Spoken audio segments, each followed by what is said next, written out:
विज्ञानी हैं।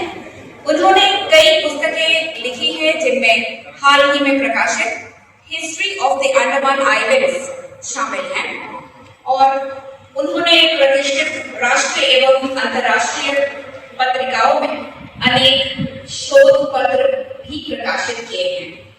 आजादी के अमृत महोत्सव के दौरान संस्कृति मंत्रालय भारत सरकार के प्रधान शोधकर्ता के रूप में उन्होंने द्वीपों में ब्रिटिश और जापानी शासन के खिलाफ लड़े गए स्वतंत्रता संग्राम से जुड़े 451 गुमनाम वीरों के नामों का खोज कर उन्हें प्रस्तुत किया। उनके इस ऐतिहासिक शोध ने स्वतंत्रता आंदोलन के अनदेखे नायकों प्रकाश में लाने का महत्वपूर्ण कार्य किया। जोरदार तालियों से हम स्वागत करें डॉक्टर प्रणब कुमार प्रकाश जी का, जो इस सत्र का संचालन करेंगे। मैं अब यह मंच प्रणब जी को सौंपती हूँ।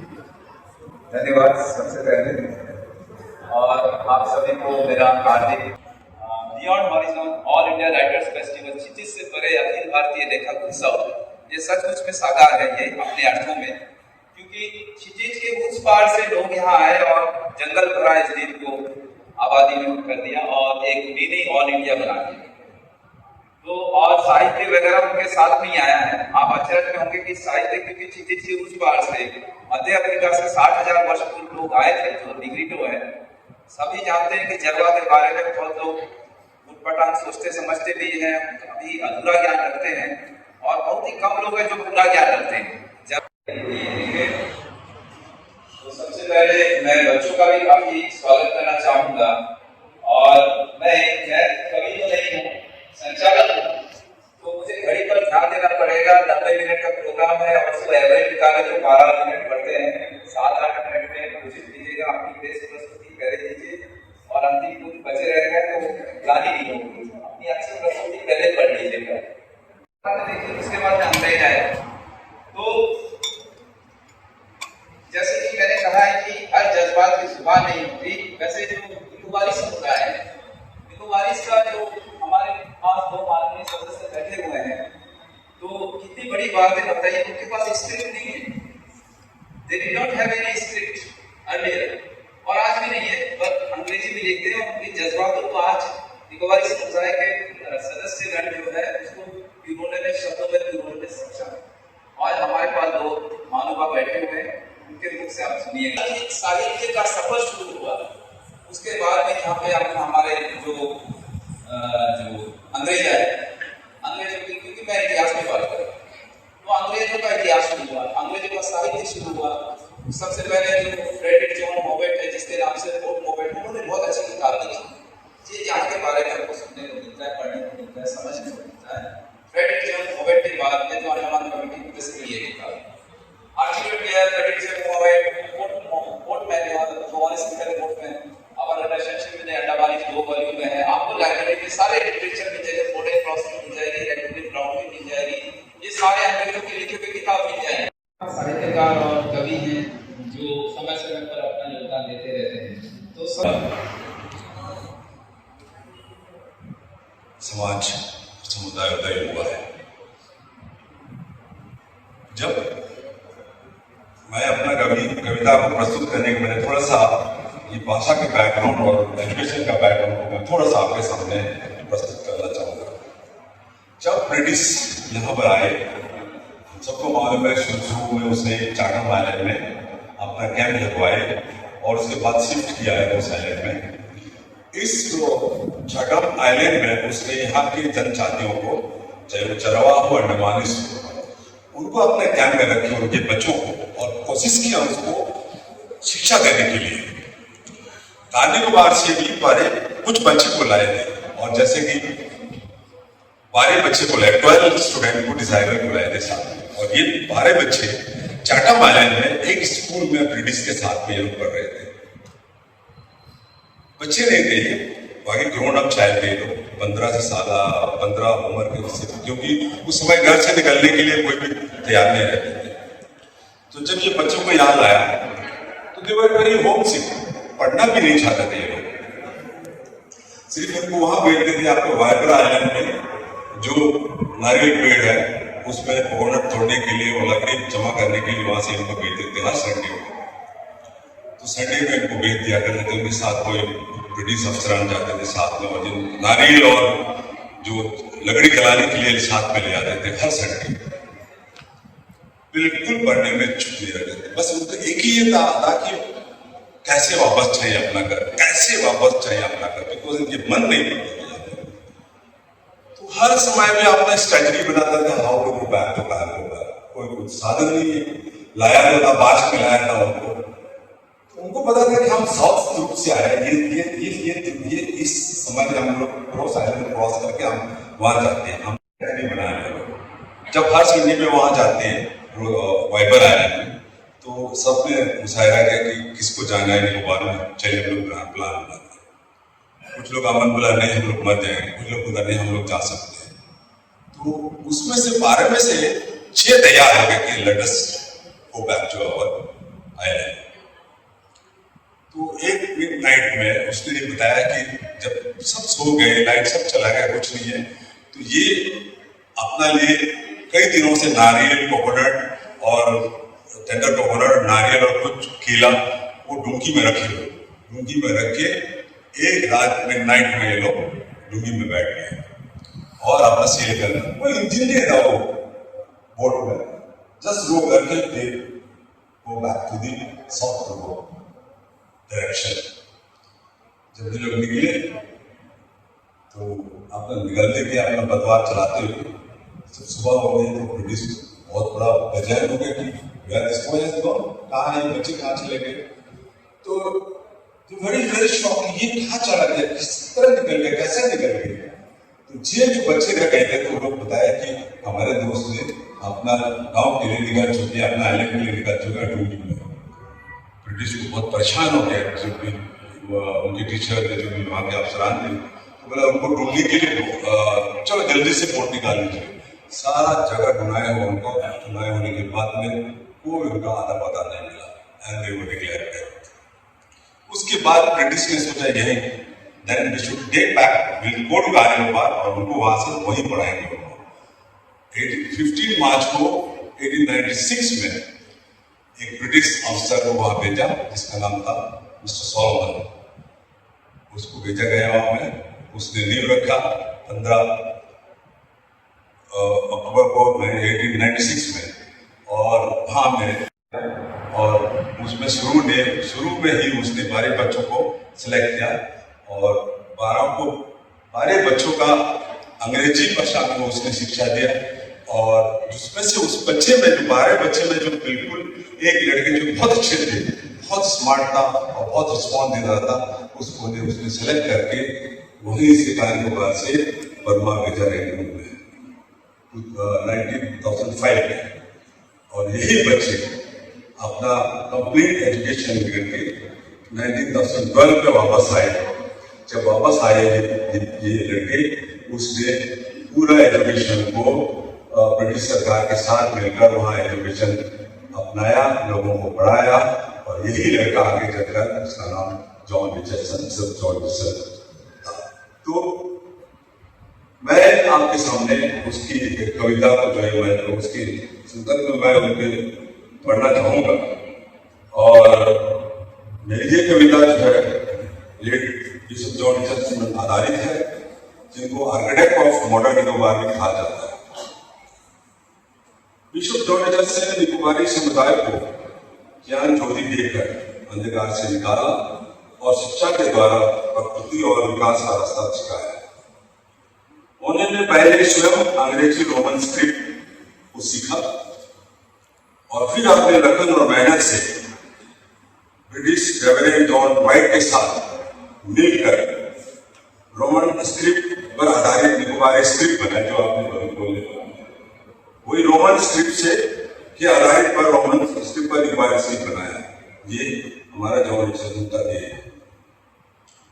उनके बहुमूल्य योगदान के रूप में एक निकोबारी डिक्शनरी बनवाया गया और उसने निकोबारी प्राइमर रॉदारी बनवाया, जो कि हम सब निकोबारी वासियों के लिए एक अनमोल भेंट है।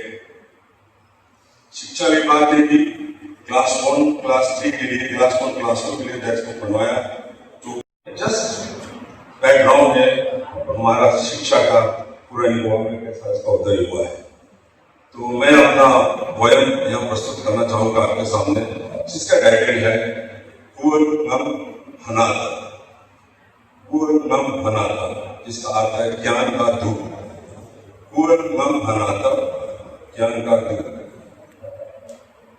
याना man namdawoy am minli legam bahir. Yana man namdawoy am minli legam bahir. Ranay man namdawoy man am darani man lekui ayal jor. Yana man namdawoy am minli legam bahir. Tilen mandalay pe am tanalo. Imrik leguwe ada kasat. Tilen mandalay pe am tanalo. Imrik leguwe ada kasat. Kamel singul insinisi naik bari untuk teguh ngamhana. Yana man namdawoy man am minli legam bahir. Ure amaka apu tayarot hai. Naik bari am tilen man leguwe tayarot hai. पूरे अमका आपको तैयार होता है night बरी दिल मान लेकिन वो तैयार हो है आरु दी मुफे मान माय आरु वरडे गम याना मान दावो अमनली गम राने मान दावो मान अंदरन मान आए जो तहु मन तने समान यह तमारा बताए तबु मन तन समाधि नव्यानांग सर्व अंगरे अचानक अन्य नव्यानांग में सर्व अंगरे यानांग मन नमदावो अब मिली ले नम्र अने मन नमदावो मन अंदर मन लगू आए। Thank you very much for listening.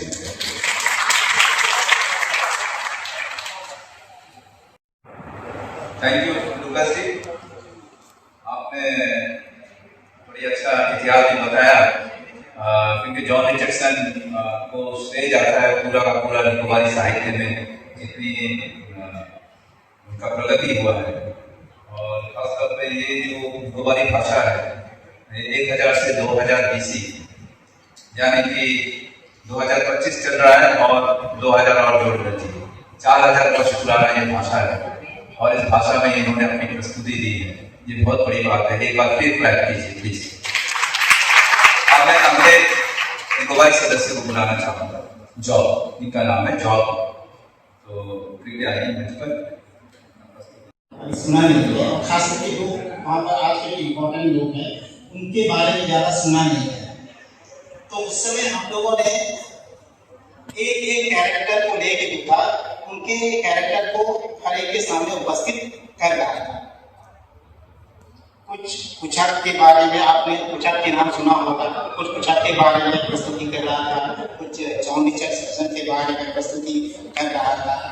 और उस प्रस्तुति में मुझे एक प्रस्तुति लिखना बहुत अच्छा लगा था, जो मुझे लगता है कि वो शब्द जो था हमारे निकोबारी समुदाय के। दरअसल हम लोग का जो समुदाय है निकोबारी समुदाय का बहुत शांत स्वभाव के है, लेकिन वहाँ के जनजाति के हिसाब से जो लीडर्स होते थे निकोबारी में, तो वहाँ पर सोसाइटी को सुचारू रूप से चलाने के लिए वे अपने हिसाब से वहाँ पर कानून बनाते थे और वहाँ पर जो भी गलत काम करते थे, जो भी दूसरे के साथ में अन्याय करते थे, तो उनके विरुद्ध केवल एक ही सजा होती थी और वो था सजाए मौत। जो भी निकोबारी जनजाति गलत काम करते थे, थोड़े से बहुत अगर वो गलत काम भी करते थे तो उनका एक ही सजा होता था, मौत। और इतना भयानक सजा होता था कि उनको देखते ही वहाँ पे डर लगता था। यहाँ पर कहा जाता है कि सबसे पहले वहाँ पर बंदी को रखा जाता था और दरअसल वो गड्ढा उन कैदियों के लिए बनाया जाता था जिनको खास तौर पर वहाँ पर उनको सजा दिया जाता था। और जो शख्स उनको सजा देने का काम करता था उसी का नाम जो था लेकिन वही शख्स बाद में जब वो रियलाइज करता है और सोचता है कि अगर हम अपने ही जातियों को इसी तरह थोड़े से गलती के लिए उनको सजाए मौत दे देंगे, उनको मार देंगे, तो एक दिन ऐसा आ जाएगा कि हम लोगों का पूरा निकोबारी समुदाय जो है वो खत्म हो जाएगा। इससे बाद में उन्होंने अपने बुजुर्ग लोगों से कहा, उनके अटल से उन्होंने रिक्वेस्ट किया कि यदि अगर हम उनके सजा को कुछ नया तरीके से अगर करते हैं तो इससे उनकी सजा भी नहीं है, उनकी सजा तो हो जाएगी, लेकिन साथ ही साथ उन्होंने जिसके साथ में गलत किया उनको जो है इससे फायदा हो सकता है। तो उन्होंने जो है उनको ये सलाह दी। तो सलाह यही हुआ कि जो भी व्यक्ति गलत काम करते थे, अब उनको यहाँ पर मौत की सजा नहीं दिया जाता था, बल्कि उन व्यक्ति के पास जितने भी जमीन होते थे या जो भी नारियल पेड़ जितने उनके पास होते थे या जितने जानवर उनके पास होते थे, अपने जायदाद का आधा हिस्सा जो था वो उन्होंने जिनके साथ में गलत किया था वो उनको साथ में शेयर कर देता था। तो कुछ इस तरह से परंपरा जो था वो बाद में चलने लगी, जिसके वजह से शायद आज हमारे निकोबारी जनजातियों की जनसंख्या जो है इतनी वास्ट है। और अगर वो ऐसा नहीं सोचते तो शायद हमारे वजूद जो था वो कुछ अलग ही होता उस समय, अगर वो ऐसा नहीं सोचते। लेकिन ये उसी के ही कृपा दृष्टि था कि उन्होंने जो था अब उनसे जो बड़े होता उन्होंने उनको आइडिया दिया और उनके आइडिया को सुनकर बाद में उन लोगों ने भी उनका पालन करना शुरू किया। तो मैं अभी उसके उपलक्ष्य में जो है एक कविता लिखा है, क्योंकि वो मेरे हिसाब से जो है वो उस तरह का कविता एक भले ही दूसरा को दर्द तो देते थे, लेकिन बाद में जो था उन्होंने उनको सुधार कर दिया। तो अब आप सुनिए, आंखों नहीं को पनाम तका साकर आंखों किरण अभिनय करना न तारीख, किरण अभिनय करना न तारीख, तकोतीरे न फेर नमक तारीख, तकोतीरे न फेर नमक तारीख, हलक तिंदिके ने तारीख हे हजार तारीख, हलक तिंदिके ने तारीख हे हजार तारीख। कि आज के डेट में जो पूरे अंडमान में निकोबार का कब्जा है लिटरेरी, लेकिन क्या है कि आर्चिबल्ड ब्लेयर लिखता है कि वो जब चाथम में आए थे तो उसके यहाँ पे खाने की कमी थी, तो उसने अपने जो शिप है रेंजर नाम का शिप को निकोबार भेजा था। वहां से यम जो आलू है, आपका परंपरागत जो आलू है, आलू और नारियल के पेड़ लाए थे और नारियल का एक भी पेड़ अंडमान में नहीं था। आज पूरा अंडमान में नारियल पेड़ है, एक भी पेड़ नहीं था, निकोबार से लाया गया उस जमाने में। ये not about the second settlement, about first settlement 1789 की बात। तो ये है निकोबार का इतिहास, बहुत रिच है। हमारे अंडमान से डायरेक्ट कनेक्शन था। हमारा जो सत्र है थोड़ा सा मैंने विशेष इसलिए बनाया है कि इसमें जो साहित्य का जो इतिहास है और साहित्य है, इन दोनों को मैंने जोड़कर चला और एक ट्रेन की तरह गई समय। तो एक आखिरी जो ट्रेन के सफर में मैं साहित्य का कुछ और टुकड़ा जोड़ना चाहूंगा, वो ये कि मैंने कहा था कि जज्बात की जो जुबान नहीं होती। मैं आप होंगियों के बारे में कुछ बातें बताना चाहता हूँ, बच्चों आप लोग भी सुन लेना। लेकिन मैं बताता हूँ कि उनकी जो साहित्य है और उनके जो जज्बात है वो लोग गीतों में जरूर करते हैं। कल वो गीत जो अगर शब्दों में आ जाए तो वो कविता बन जाए। तो वो उनके दैनिक जीवन में क्या होता है मैं आपको बताता हूँ। वो मान लीजिए एक नौका बना रहा है और वो गीत गा रहा है, मैं नौका बना रहा हूँ, मेरा साला नहीं आ रहा है मेरी मदद करने के लिए, मैं अकेला अकेला कितना बनाऊंगा। तो वो गीत गा रहा है, गीत में जो भी सुनता है एक इमोशनल गीत है, वो उसका साला या जो भी है वो भाग कर आ जाता है उसकी मदद करने के लिए। और इसी तरह जिंदी आलू खोदने के लिए कोई चला जाता है तो वो फिर एक गीत गाएगा कि मेरे साथ कोई आ रहा है कि नहीं आ रहा है। ऐसे करके वो गीत गाएगा तो उसके साथ आएगा। मतलब सारी चीजें वो गीतों में करता है। इवन जरवा भी करता है। हम लोग जरवा की किताबें वगैरह लिखते हैं, उस पर हम लोग जरवा की भाषा को अभी हम लोगों ने जरवा अपने आप को आंग बोलता है। जरवा का एक्चुअल नाम जो है आंग है। जरवा जो अंडमानी भाषा है। तो मैं क्योंकि आदिवासी पर बोलने वाले अंडमान में कम है तो मैं उनमें काम करता हूँ, तो मैं जब भी मौका मिलता है जरूर बोल देता हूँ ताकि हमारे जो सुनने वाले हैं उसको थोड़ी जानकारी मिल जाए। और एक और मैं थोड़ा सा सीक्रेट में जोड़ना चाहूंगा, और ये है कि वो बहुत जरूरी है, जो जहां तक मैं इतिहास की बात कहता हूँ। देखिए, हमारे जो क्रांतिकारी जो आए थे, जितने जगह से आए, मैंने आपको पहले सेशन की शुरुआत में कहा कि वो अपने साथ अपनी संस्कृति को लाए। उसमें से एक मैं जरूर जोड़ना चाहूंगा, जो लोग 70-80 के दशक के हैं, बच्चों को तो नहीं पता है, लेकिन अंडमान की संस्कृति में कव्वालियां चलती थी। ये गांधी घाट में ये जो गांधी स्टैचू के पास में कव्वाली, चाथम में कव्वाली होती थी, आपके सेल्युलर जेल में होती थी, ये सारी जगह कव्वाली होती थी और आला उदल के गाने होते थे। आला उदल जो है, आपको एक दरअसल क्या हुआ कि एक घटना घटी थी मिर्जापुर में, 1857 की लड़ाई का हिस्सा है। एक ठकुराइन के हस्बैंड को फांसी में चढ़ा दिया, तो उसने ठकुराइन ने कसम खा लिया था कि मैं उसका बदला लूंगी। तो बांदा के कुछ लोग थे, वहां पे कुछ लड़के थे, लड़कों को देवर भाभी के जो कहानियां हैं वो सुनाने लगी। देवर भाभी की कहानी में आला उदल की कहानी है। आला जो था, आला उदल दो भाई है जो बांदा, जो महुआ क्षेत्र में रहते थे, वो पृथ्वीराज चौहान से लड़ी और उसमें जो आखिरी लड़ाई लोगों ने जीत भी लिया, लेकिन उनके जो गुरु थे गोरखनाथ जी, उनके कहने पर पृथ्वीराज चौहान को छोड़ दिया। ये आला उदल इतने दो वीर सैनिक थे। कभी भी आप साहित्य में आप झांकोगे तो आला उदल के आला जो वीर रस के हमारे हैं, आप देखिएगा आला उदल के जो गीत थे, वो वीर रस के गीत गाते थे। वो लड़के वीर रस में आके मिर्जापुर के वो मजिस्ट्रेट की हत्या करके और अंडमान में आ गए। और उन लड़कों का जो परिवार है उनमें कुछ है, जैसे कि खेलू लक्ष्मण है, गणेश महाराज है, मुसई सिंह है, और जो डेरिको में रहते हैं मुसई सिंह, उनका परिवार, ये सब वो संस्कृति को लेके जगह जगह में आला उदल के गाने गाते थे। और कव्वाल जो है, क्वाल शब्द से निकला है, अरबियन जो लैंग्वेज है, क्वाल से कव्वाली बनी। और जो हमारे इंडियन सब कॉन्टिनेंट के जो इंडिया, पाकिस्तान और अफगानिस्तान के इलाके से जो लोग आए, उन लोगों ने कव्वाली को बढ़ावा दिया अंडमान। तो ये सारे एक संस्कृति थी जो आज खत्म हो गई।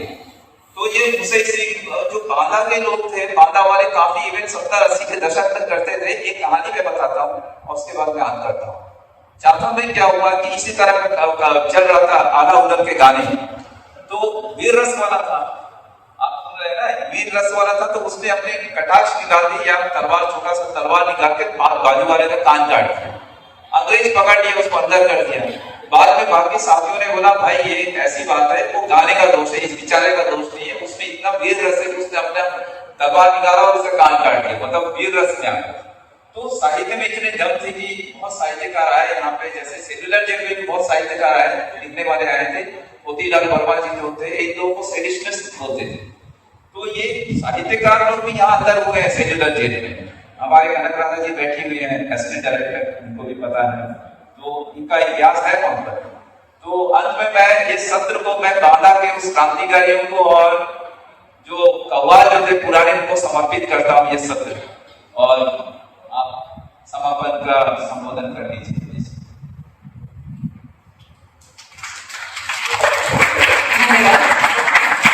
बहुत ही सुंदर संचालन इस सत्र का, समुद्र के संग कविता और लघु भारत की साहित्यिक लहरें, इस शीर्षक को हमारे द्वीपों के जाने माने कलाकारों ने और कुछ उभरते कलाकारों ने बहुत ही सुंदर रूप से साकार किया इस मंच पर। और जहाँ एक और देशभक्ति की भावना थी, वही द्वीपों का इतिहास और यहाँ का प्राकृतिक सौंदर्य और यहाँ की भाषा की विविधता, जिसकी वजह से मिनी इंडिया के रूप में हमारा द्वीप जाना जाता है, उसको भी हमने विभिन्न भाषाओं में यहाँ कविताएं सुनी